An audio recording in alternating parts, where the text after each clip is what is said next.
எனது தாய் தமிழ் சொந்தங்களுக்கு வணக்கம். நீர், நிலம், காற்று வலைக்காணொளி தங்களை அன்புடன் வரவேற்கிறது. நான் உங்கள் சாமி.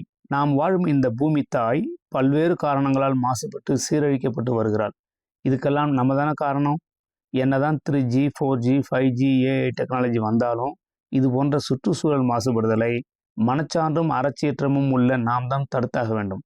அதனால வருங்கால தலைமுறைக்கு இப்பூமி தாயை தூய நீர், மாசற்ற காற்று மற்றும் நஞ்சற்ற நிலத்தை விட்டு செல்ல ஒன்றாக பயணிப்போம். நம்மை சுற்றி நடக்கும் இந்த சீர்கேட்டை நாம் தெரிந்து கொள்ள வேண்டாமா? இதை மற்ற உறவுகளுக்கும் கடத்துங்கள். வாங்க, இன்னைக்கு என்ன தலைப்புன்னு பார்க்கலாம். இன்னைக்கு நம்ம பார்க்க போற தலைப்பு வந்து சிமெண்ட் தொழிற்சாலைகளும் அதனால் சுற்றுச்சூழலில் ஏற்படும் மாசுபாடு பற்றி தான் பார்க்க போறோம். சிமெண்ட்டுக்கு அருமையான தமிழ் சொல் வந்து பைஞ்சுதை. இந்த சிமெண்ட் வந்து இன்றைய காலகட்டத்தில் வந்து தவிர்க்க முடியாத பொருளாக மாறிடுச்சு.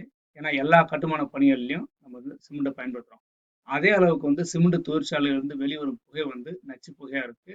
மக்களுக்கு, விலங்குகளுக்கு ஒரு ஆபத்தை ஏற்படுத்தக்கூடிய அளவுக்கு இருக்கு. அப்ப நம்ம இந்த மாசு எப்படி கட்டுப்படுத்துறது, அதை பத்தி தான் தெளிவா பார்க்க போறோம். அதே போல சிமெண்ட் தொழிற்சாலையை பத்தி ஒரு சிறிய துணுக்கு செய்திகள். இந்த உலக அளவுல வந்து கிட்டத்தட்ட 50 விழுக்காட்டுக்கு மேல வந்து உற்பத்தி பண்ணி சீனா வந்து முதல் இடத்துல இருக்கு. 2வது இடத்துல இந்தியா இருக்கு.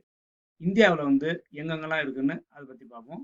இந்தியாவில் முக்கியமா வந்து ராஜஸ்தான், ஆந்திர பிரதேசம், மத்திய பிரதேசம், சத்தீஸ்கர், ஒரிசா, அப்புறம் தமிழ்நாடு, இந்த மாநிலங்கள் நிறைய இருக்கு. ஆனா மத்திய பிரதேசம் வந்து நிறைய ஆலைகளோட முதலிடத்துல இருக்கு. இந்தியாவில் மொத்தம் 264 சிமெண்ட் ஆலைகள் இருக்கு. தமிழ்நாட்டுக்கு உள்ள வரும்.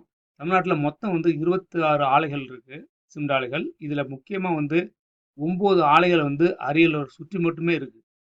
நீங்க இந்த மேப்ல பார்க்கலாம். கூகுள் மேப்ல அழகா தெரியும் அது. போல சிமெண்ட் உற்பத்தியில் வந்து பல நிறுவனங்கள் இருந்தாலும், ஏன்னா டால்மியா, ராம்கோ, இந்தியா சிமெண்ட்ஸ் நிறையா இருக்கு. அப்படி இருந்தால் கூட இந்த அல்ட்ராடெக்ங்கிற கம்பெனி வந்து பார்த்தீங்கன்னா 3ல் 1 பங்கு உற்பத்தியை வந்து தன்னகமே வைத்துள்ளது. சிமெண்ட் உற்பத்திக்கான என்னென்ன கனிம பொருள் அப்படிங்கிறத பார்க்கலாம். சிமெண்ட் உற்பத்திக்கு முக்கியமான பொருள் வந்து லைம் ஸ்டோன், அது வந்து சுண்ணாம்பு கல். அப்புறம் அதை தவிர்த்து அடுத்து வந்து களிமண், ஷேல்னு சொல்லுவோம் அது. அதுக்கு பிறகு வந்து இரும்பு தாது, அப்புறம் அலுமினியம், அதை இல்லாமல் ஜிப்சம். இந்த 5 பொருட்கள் தான் வந்து முக்கியமான பொருட்கள். இதை வச்சு தான் எப்படி நம்ம வந்து சிமெண்ட் தயாரிக்கிறாங்கன்னு பார்க்க போகிறோம்.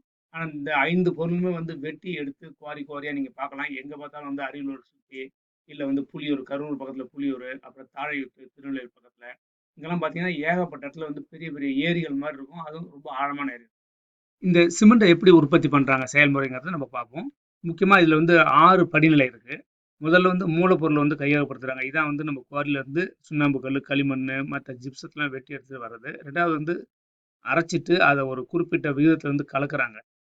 அப்படி கலந்தாதான் அந்த விகிதம் வந்து நமக்கு சிமெண்ட் வந்து நல்லா ஒட்டும். 3வது வந்து பைரோ ப்ராசஸிங்னு 3வது ஸ்டெப்பு. இதில் வந்து என்னென்னா பெரிய உருளை மாதிரி இருக்கும். அதில் வந்து 1450 டிகிரியில் வச்சு, சென்சியஸை வச்சு இந்த மூலப்பொருளாக இருக்குல்ல, இதெல்லாம் போட்டு நல்லா வந்து வேக வைக்கிறாங்க. சூடாக்கப்பட்டு அப்புறம் சிமெண்ட் கிளிங்கர்னு பேர். அந்த கிளிங்கருங்கிறது என்னென்னா நம்ம குண்டுமணி சைஸில் வந்து சின்ன சின்ன கட்டிகளாக வந்து உருவாக்குறது தான் அது கிளிங்கருங்கிறது. அதுக்கு பிறகு இந்த கிளிங்கரை வந்து 4வது நிலையில் வந்து குளிர்விக்கிறாங்க. குளிர்விக்கும் போது அது அப்படியே சில்லுன்னு ஆகி திரும்ப வந்து கட்டியாக வந்துடுது.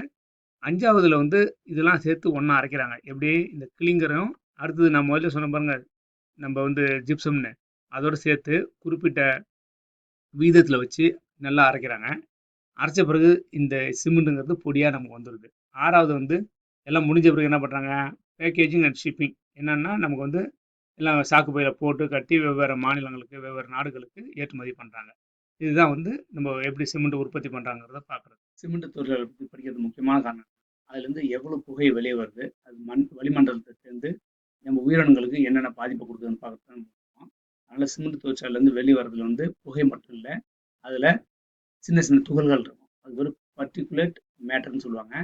சைஸ் பார்த்தீங்கன்னா 10, அப்புறம் 5, 2.5, 1 இது மாதிரி இருக்கும். என்னன்னா 1 மைக்ரான், 10 மைக்ரான் அப்படி சொல்கிறது தான் அது. இந்த 1 மைக்ரான்ங்கிறது என்னென்னா ஒரு சென்டிமீட்டர் அளவு இருக்குல்ல, அதுலேருந்து 10ஆக பிரிச்சோம்னா ஒரு பகுதி மில்லிமீட்டர். அந்த 1 மில்லிமீட்டர் 1000மா நீங்கள் பிரிச்சிங்கன்னா அதில் ஒரு பகுதி தான் வந்து மைக்ரான் இல்லை மைக்ரோமீட்டர். இது இல்லாமல் ஏகப்பட்ட வாயுக்கள் வெளியே வருது. ஏன்னா carbon di oxide, carbon monoxide, sulphur oxide, nitrous oxide, அது இல்லாமல் அம்மோனியா. இது கூடவே இன்னொன்று வாலடைல் ஆர்கானிக் காம்பவுண்ட் சொல்லுவாங்க. அதனால் ஆவியாகக்கூடிய கரிம சேர்மங்கள். அப்ப இவ்வளவு பொருட்களும் வெளியே வந்ததுன்னா வளிமண்டலத்துல அது நம்ம சுவாசிக்கிற காத்தோட சேர்ந்து தான் போகும். இது எல்லாமே நீங்க இந்த துகள்கள் சொன்னேன்ல, அது உங்களுக்கு கண்டுபிடிக்கிறது ரொம்ப எளிமையானது. நீங்க இருசக்கர வாகனத்திலயோ, இல்ல பேருந்துலயோ, இல்ல லாரிலயோ போகும்போது பார்த்தீங்கன்னா, இருக்கிற மரங்கள் ஃபுல்லாவே வந்து இலைகள்லாம் பார்த்தா பச்சையா இருக்காது. அப்படியே வெள்ளையா வெண்படிஞ்ச மாரி இருக்கும். அந்த வெண்மை படிஞ்ச மாரி இருக்கிறது எல்லாமே இந்த சிமெண்டோட துகள்கள் தான்.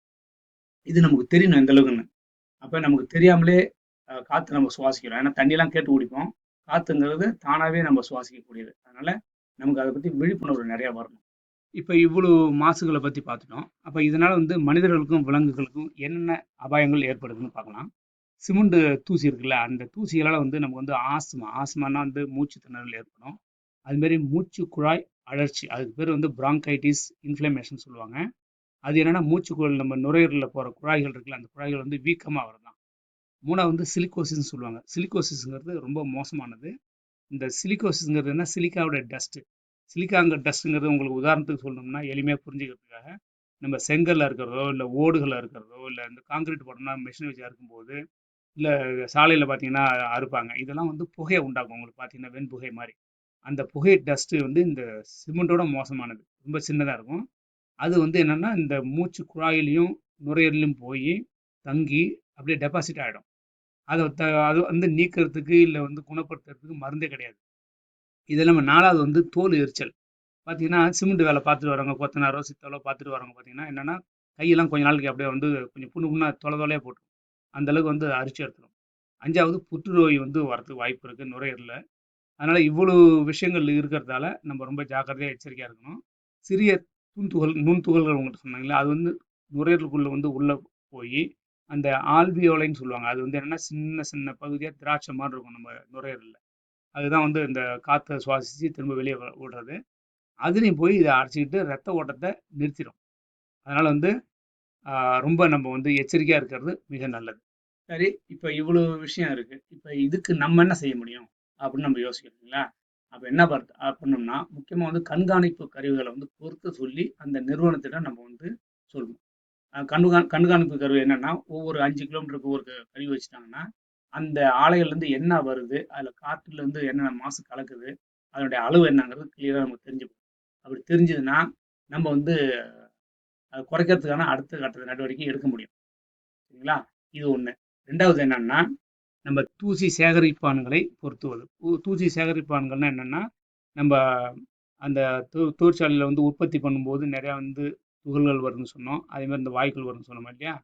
அப்ப அது வந்து மின்சார வீழ் படிவான்களை நம்ம அமைப்பது. அப்ப என்னன்னா, அங்க உள்ள டஸ்ட் அதே உள்வாங்கி சேகரிச்சு தனியா எடுத்துடலாம். அப்ப காத்துல கலக்காது. அதுல 2 வகை இருக்கு. ஒண்ணுன்னா எலக்ட்ரோஸ்டேட்டிக் பிரிசிபிடேட்டர். அப்படின்னா, நம்ப அதிக அதிக மின்னழுத்தத்த குடுத்தோம்னா, அந்த துகள்கள்ல வந்து மின்னூட்டமா மாறி, அது எலக்ட்ரிசிட்டி யூஸ் பண்ணி அப்படியே வந்து கீழ வடிகட்டிடும். அது 1. இன்னொன்னு வந்து பை வடிகட்டி. பை வடிகட்டிங்கிறது தூசியிலிருந்து அந்த வாயுவ பிரிக்கிறத ஒரு டெக்னிக். இத பண்ணும்போது கிட்டத்தட்ட 99.9 விழுக்காடு வந்து அந்த துகள்கள்லாம் வந்து இது வடிகட்டி எடுத்துருது இந்த பையில. அப்ப இதெல்லாம் வந்து சரியா நம்ம வந்து அந்த நிறுவனத்தில சொல்லி, அவங்க வந்து இத முறைப்படுத்துனாங்கன்னா, இவ்வளோ துகள்கள் வந்து வெளிய வரதுக்கு வாய்ப்புகள் கிடையாது. சரிங்களா? 3வது வந்து என்னன்னா, சிமெண்ட் துகள்கள்லேருந்து வெளில வருது உங்களுக்கு முதல்ல சொன்ன கரியமில வாயுன்னு. கரியமில வாயு, கார்பன் மோனாக்சைடு இது 2மே கார்பன் கலந்தது. இப்ப வெளிநாடுகள்ல என்ன பண்றாங்கன்னா, ஐரோப்பிய நாடுகள்லயோ இல்ல வந்து மேற்கு நாடுகள்ல என்ன பண்றாங்கன்னா, அவங்க வந்து சிசிஎஸ்ன்னு ஒரு டெக்னிக் வச்சிருக்காங்க. Carbon capture and sequestration. அப்படின்னா கார்பன் டை ஆக்சைடுல புடிச்சு, அப்புறம் அத வந்து தனியா பிரிச்சு பூமிக்கு அடியில செலுத்துறது. இது வந்து ரொம்ப கொஞ்சம் செலவு அதிகமா உள்ளது. ஆனா வளிமண்டலத்துல போகாம நம்ம பூமிக்கு அடியில செலுத்திட்டோம்னா, இந்த பாதிப்பு வந்து கம்மியாகும். இந்த டெக்னாலஜி என்னங்கிறது நீங்க வந்து பின்புறத்துல உள்ள படத்துல பார்த்தீங்கன்னா உங்களுக்கு புரியும். இந்த டெக்னிக் வந்து நெறைய மேலை நாடுகள்ல பயன்படுத்துறாங்க. இது ஆபத்து இல்லாததும் கூட. இந்த முறை வந்து இந்த CCS carbon capture technology method வந்து நம்ம இந்தியாவுல ராஜஸ்தான்ல மட்டும் பைலட் ப்ராஜெக்ட்டா போட்டு டெஸ்ட் பண்ணிட்டு இருக்காங்க. உலகத்துல எல்லா இடத்துலயும் சிமெண்ட் தொழிற்சாலை இருக்கு. ஆனா இந்தியாவுல மட்டும் ஏன் மாசு அதிகமா இருக்கு? அப்படின்னு நம்ம நினைக்கலாம். அதுக்கு காரணம் வந்து என்னன்னா, உற்பத்தி திறன் அதிகம். ஏன்னா சீனாவுக்கு அடுத்தது இந்தியாவுல இருக்கு இல்லைங்களா? 1 உற்பத்தி திறன். 2வது வந்து அதே பழைய பஞ்சாங்கம் மாரி அந்த இன்ஸ்ட்ருமெண்ட் இருக்குல்ல, புது புது இன்ஸ்ட்ருமெண்ட்லாம் வச்சு அந்த பொடிகளையும், இந்த வாயுக்களையும் சேகரிக்கிறதுக்கான டெக்னாலஜி அவங்க பயன்படுத்துறது இல்ல. 2வது.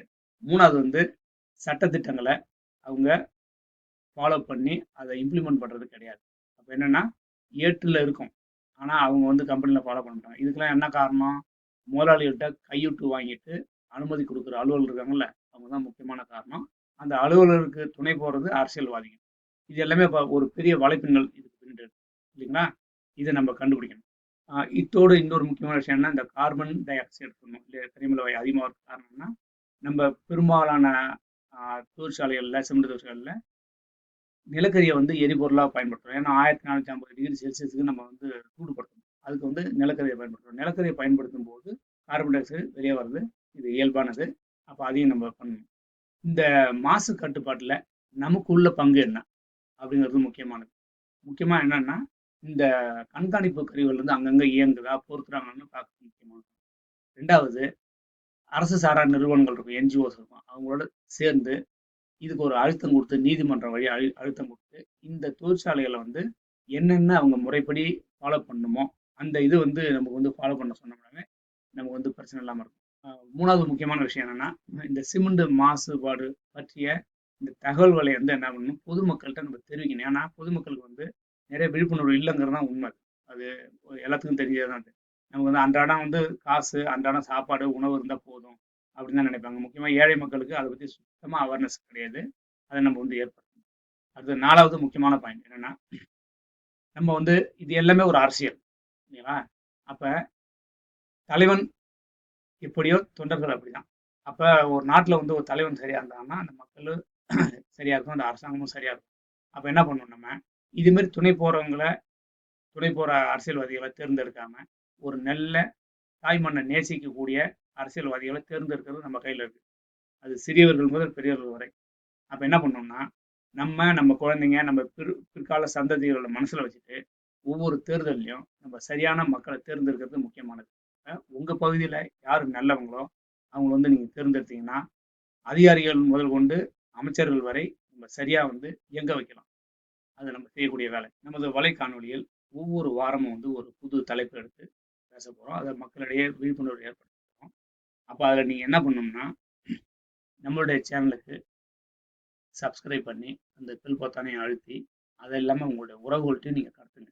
இது பல பேருக்கு போய் சேர்ந்ததுன்னா ஒவ்வொருத்தருக்கும் விழிப்புணர்வு வந்தாலே இது போதும். அப்போ அடுத்த காணொலியில் எதை பற்றி பார்க்க போகிறோம்னா, நூற்பாலைகளும் அதனால் கொங்கு மண்டலம் எப்படி சீரழியுது அப்படின்னா அடுத்த காணொலியில் பார்க்க போகிறோம். அது வரைக்கும் உங்கள்கிட்ட இருந்து விடைபெறுவது உங்கள் சாமி, தங்கசாமி. நன்றி.